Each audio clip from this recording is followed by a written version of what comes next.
A breeze rustles through the cracked hedges of 1000 North Roxbury Drive in Beverly Hills.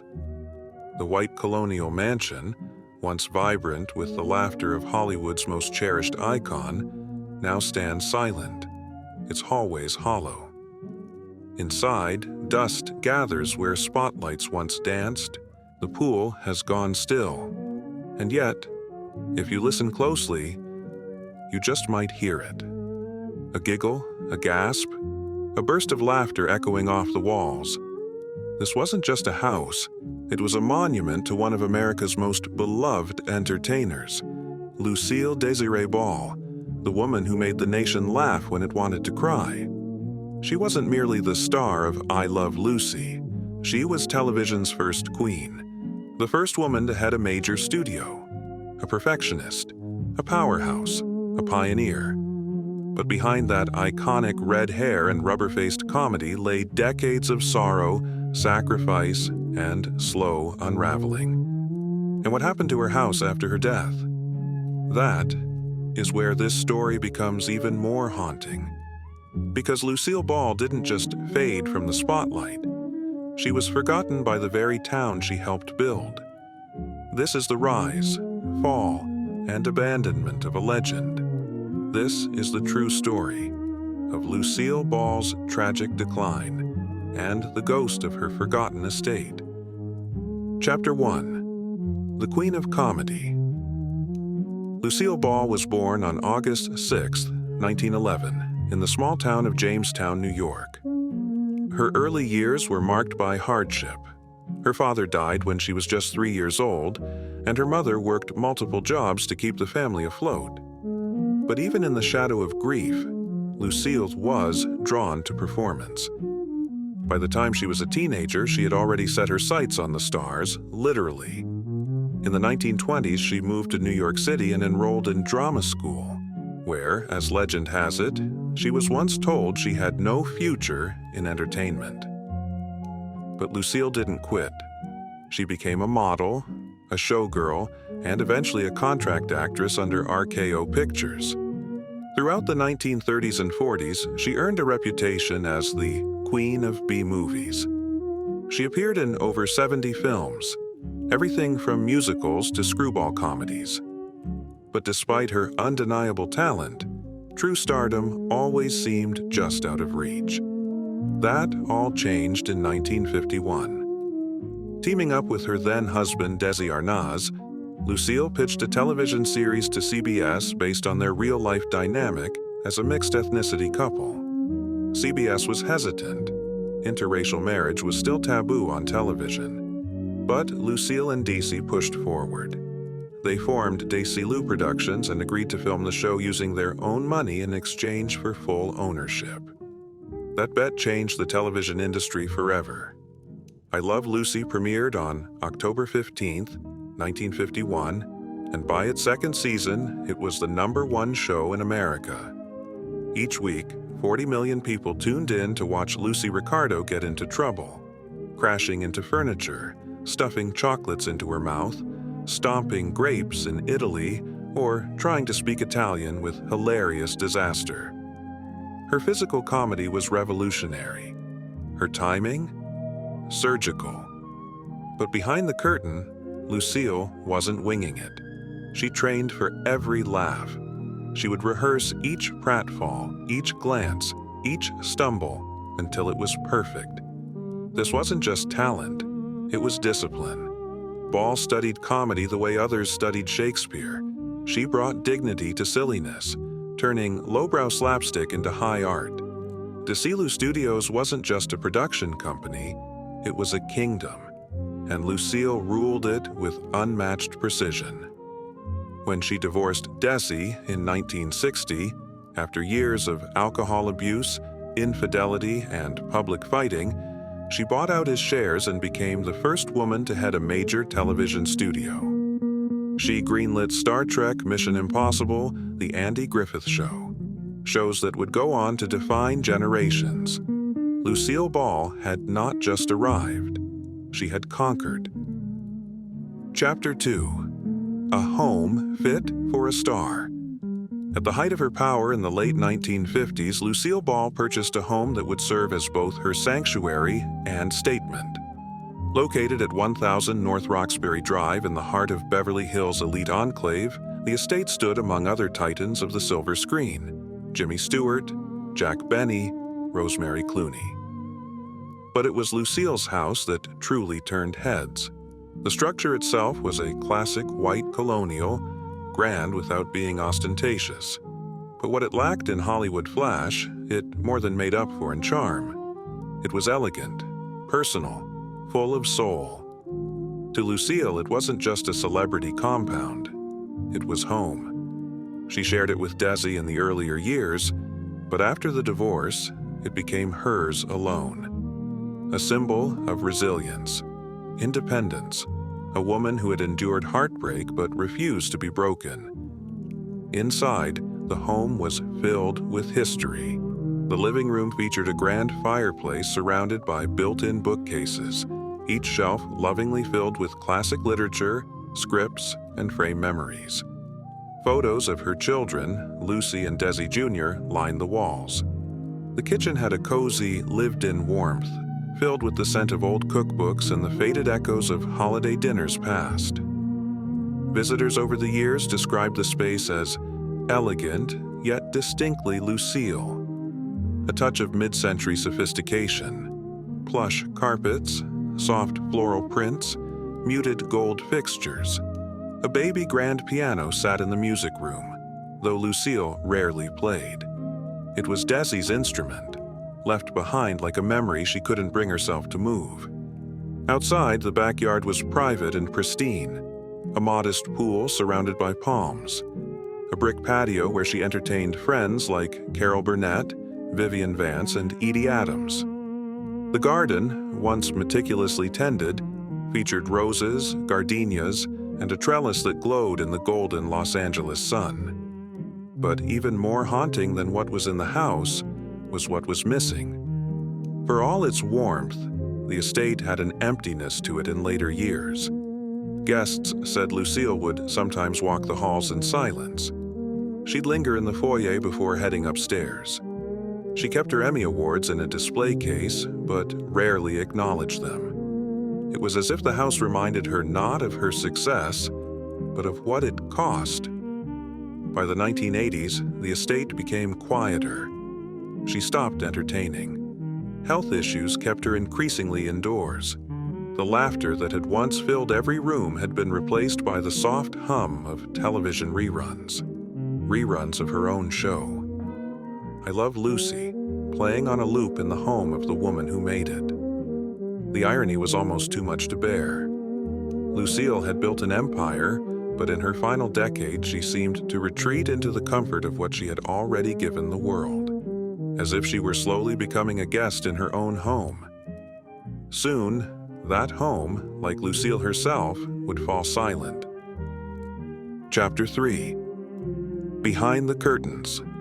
Struggles Unknown. Lucille Ball's career sparkled with joy, but her private life often bled into darker territory, unseen by the millions who adored her on screen. And perhaps that's what made the tragedy of her later years so profound. Behind the carefully rehearsed smiles and screwball routines was a woman whose pain rarely had an audience. Her marriage to Desi Arnaz, while legendary in Hollywood lore, was deeply complicated in reality. The chemistry on screen was undeniable. They were playful, passionate, believable. But in their real lives, the couple endured a decade marked by betrayal, booze, and breakdowns. Desi was a brilliant businessman and musician, but his demons often got the best of him. He drank heavily. He chased other women. He struggled with the pressures of being a Cuban-American man in an industry dominated by white executives. And Lucy, for all her strength, suffered silently for years, often retreating into her work as a way to escape the turmoil at home. They divorced in 1960 after 20 years together. In her own words, "I gave Desi the best years of my life, and he gave me 2 wonderful children. That's all I'll say." Lucille would later marry Gary Morton, a mild-mannered comedian 10 years her junior. He provided stability. But by then, Lucy had changed. Friends noticed she had become more guarded, less trusting, more prone to isolation. Fame had taken its toll. Though she remained active in television throughout the 1960s and 70s, appearing in The Lucy Show and Here's Lucy, she never quite captured the same magic she had with I Love Lucy. She longed for those golden years. But time, as always, moved on. And then came the industry shift. By the 1980s, network television had changed dramatically. Lucille's clean, slapstick comedy was falling out of fashion. Sitcoms were edgier, quicker, more cynical. And though she attempted a final comeback in 1986 with Life with Lucy, the show was a ratings disaster. It was canceled after only 13 episodes. The press was brutal. Some critics called her too old, out of touch, even a relic. It was a cruel twist for a woman who had once defined the medium. Privately, Lucille struggled with health issues. She had been a lifelong smoker, reportedly consuming up to 3 packs a day, which led to multiple respiratory complications. Arthritis stiffened her joints, making the physical comedy she had once mastered almost impossible. She also suffered from deep bouts of anxiety and, as some close to her later admitted, likely depression. And yet, she rarely let the public see her crack. When Lucille appeared at the 1989 Academy Awards just weeks before her death, she was met with a thunderous standing ovation. But viewers noted her frailty. Her face was drawn, her gait slower. Her smile, still bright, felt bittersweet. She had always been a perfectionist. She hated being seen as less than. To age, to fade, to be forgotten. Those were her greatest fears. And in her final years, she was forced to face all 3. Behind the gates of her estate, Lucy spent much of her time alone or with Gary. Friends would call, but visits were rare. The world remembered her in black and white, but the woman behind those reruns was dimming, in color. One friend who visited her late in life said she often sat in the sunroom, rewatching old episodes of I Love Lucy. She would laugh, they said, but sometimes she looked like she was trying to remember who that woman even was. Chapter 4. Her Final Days. By the late 1980s, Lucille Ball was no longer the fixture on television screens she had once been. But her presence still lingered in American homes. The reruns never stopped. The laughs never faded. Yet behind closed doors, Lucy was fighting her final battles. In 1988, she began experiencing persistent chest pain. Doctors at Cedars-Sinai Medical Center diagnosed her with aortic stenosis, a serious condition where the heart's aortic valve narrows, restricting blood flow. It required surgery. At 77 years old, it was an extremely high-risk procedure, but Lucille, always a fighter, agreed to it. On April 18, 1989, she underwent an 8-hour open-heart surgery, during which both her aortic and mitral valves were replaced. For a moment, it looked like she had beaten the odds. She survived the operation. The world breathed a collective sigh of relief. But fate had other plans. Just 8 days later, on April 26, 1989, at around 5 a.m., Lucille Ball died suddenly from a ruptured abdominal aortic aneurysm. It was unrelated to her heart surgery, a silent killer, fast, irreversible. She died in the same hospital where so many other stars had come and gone, Cedars-Sinai in Los Angeles. Gary Morton was by her side. So were Lucy and Desi Jr., her children. And in that moment, the world lost more than a comedian. It lost a cornerstone of American culture. The news of her passing swept the globe. Walter Cronkite's voice cracked as he delivered the headline. CBS suspended regular programming to air a tribute. Comedians, actors, world leaders, everyone mourned. President George H.W. Bush issued a statement from the White House. Lucille Ball was a beloved entertainer and a national treasure.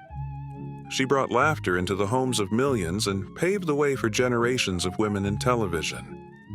Her funeral was private, modest, held at Forest Lawn, Hollywood Hills Cemetery, where she was cremated. But her family later moved her ashes to Lakeview Cemetery in Jamestown, New York, so she could rest beside her parents and grandparents, home at last. And yet, her house remained. The estate on North Roxbury sat quietly. For a time, it was left untouched. Mail piled up. The once immaculate gardens wilted. Paint began to peel. Neighbors said the place felt different, like the house itself knew she was gone. Tour buses continued to stop, idling along the curb as guides pointed through the hedges. That's where Lucy lived, they'd say. But inside those walls, all that remained were shadows. Silhouettes of a life lived loud, and a death that came softly. And as the years passed, so did the care. Weeds overtook flower beds. Furniture was removed. The pool cracked from neglect. Her beloved gardenia bushes dried and shriveled in the California sun. The home she poured her soul into had become a shell. Chapter 5. The Abandoned Estate. To understand the final tragedy of Lucille Ball's life, one need only look at what became of her beloved Beverly Hills estate. After her death in 1989, the home at 1000 North Roxbury Drive, the red brick sanctuary she had cherished for decades, stood eerily still. For a time, it remained exactly as she left it. Her monogrammed towels, the shelves of I Love Lucy memorabilia, the sofa she used to curl up on while watching reruns of her own show. It was all there. But Lucille's family had no plans to keep the home. Not long after the funeral, it was quietly sold off. First to private investors, then to an entertainment executive. And with that sale began the slow, heartbreaking unraveling of one of old Hollywood's most iconic addresses. The new owners made renovations, at first tasteful, a few updates, some fresh landscaping. But over time, what was once Lucille's home began to morph into something unrecognizable. The charm disappeared. The soul evaporated. In the early 2000s, developers gutted the interior. Gone were the vintage chandeliers, the original molding, the curved staircases Lucille had once descended in sequined gowns. Instead, cold marble floors, glass railings, stainless steel appliances that glared where warmth had once lived. After Lucille's passing, her Beverly Hills home at 1000 North Roxbury Drive remained intact, but the essence of what had made it hers began to slip away. Rather than being torn down, the house was remodeled extensively. The white colonial facade was replaced with a beige stucco overlay. Entire windows were removed or hidden, and the lush front garden was paved over to create expanded parking areas. The neighborhood shifted too. The once welcoming lawn where Lucille handed out Halloween candy to neighborhood children was gone. In its place stood a modernized structure, gated, impersonal, and almost unrecognizable to fans who once saw it as hallowed ground. Tour guides still pointed out, but now with somber regret. This is where Lucille Ball used to live. The stories endure, but the home has changed. Some locals say the house still feels wrong, cold, lifeless. Others speak of strange flickers in the windows at night, the eerie feeling of being watched from an empty room. Superstition? Perhaps. But there's no denying. Something is missing. Something lived there once. Something sacred. And it's never coming back. Even Google Earth captured it, the slow erasure of Lucy's legacy. Zoom in over the years, and you'll see the transformation. Red brick vanishing, trees cut down, the front gate changed, history rewritten in satellite imagery. And yet, somewhere, deep in the foundation, beneath all that glass and steel, there's a trace, a memory, a laugh. A woman who once made the world believe in joy. A woman who walked those halls in heels and in slippers. A woman who, for a moment, turned a house into history. But now, only the silence remains. Chapter 6. The Legacy Left Behind. Though her beloved home is gone, swallowed by time, Lucille Ball's legacy has only grown stronger, more permanent than brick and stone. In the world of entertainment, her influence is immeasurable. In the hearts of millions, she is eternal. She wasn't simply a great comedian, she was a revolutionary. Before Lucille, television was stiff, stage-like, male-dominated. But Lucy changed everything. Her show, I Love Lucy, was the first sitcom filmed in front of a live audience using multiple cameras, a method still used today. She introduced the concept of reruns. Her production company, Desilu, helped invent the very foundation of modern television. She wasn't just on television, she reshaped it. When Lucille Ball bought out Desilu in 1962 and became the first woman to run a major Hollywood studio, it was unheard of. In an era when women were largely relegated to the background, she sat at the head of the table. She made decisions that launched careers, defined genres, and set new standards. Desilu greenlit Star Trek. It saved The Untouchables. It backed Mission Impossible. All because Lucille had the vision and the courage to say yes when others said no. Comedians across generations credit her influence. Carol Burnett once said, "She paved the road for every female comedian. She was generous. She was fearless. She was the gold standard." Whoopi Goldberg, Tina Fey, Amy Poehler, even Melissa McCarthy all point to Lucy as the blueprint. And yet, Lucille's reach goes far beyond the world of comedy. She was a symbol of resilience, a working mother in the 1950s, a divorcee in the public eye, a woman who defied Hollywood's brutal standards of aging. She didn't just survive, she thrived in an industry that often chews up and spits out even the most talented. She made people laugh through the Great Depression, World War II, Vietnam, Watergate, and everything in between. She brought joy, consistently, fearlessly. To this day, I Love Lucy is still broadcast in over 80 countries, translated into more than 20 languages, and watched by 40 million people a year, nearly 75 years after it premiered. There are statues in her honor in Jamestown, New York, some controversial, some adored, but all a testament to her enduring cultural footprint. There's a Lucille Ball Desilu museum where fans travel from around the world to see her costumes, props, and letters. And there are festivals held in her name every summer. People still come dressed in vintage polka dots and red wigs, eager to walk in her footsteps, even if the original ones on Roxbury Drive have been paved over. Perhaps most powerfully, her legacy endures in the sound of laughter. There's a moment, quiet, small, but telling, that sums it all up.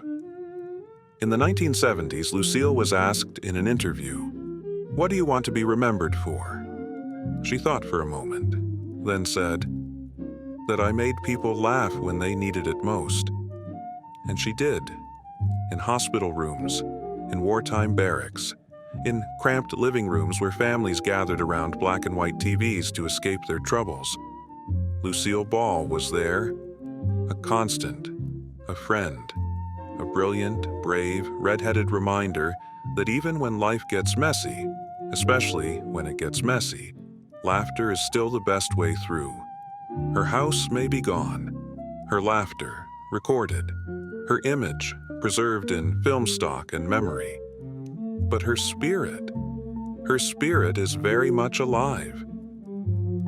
The echo that never left. The curtain has long since fallen. The cameras are off. The crew is packed up. Beverly Hills moves on, one teardown at a time. And yet, Lucille Ball has never truly left us. She lives on in the static glow of late-night TV, in the laughter that bubbles up when Lucy stomps grapes or stuffs chocolates into her mouth, in the voices of children who discover her for the first time, decades after her death, and somehow feel like they've found an old friend. She lives on in every actor who's been told, "You're too different," and kept going. In every woman who's been underestimated and said, "Watch me."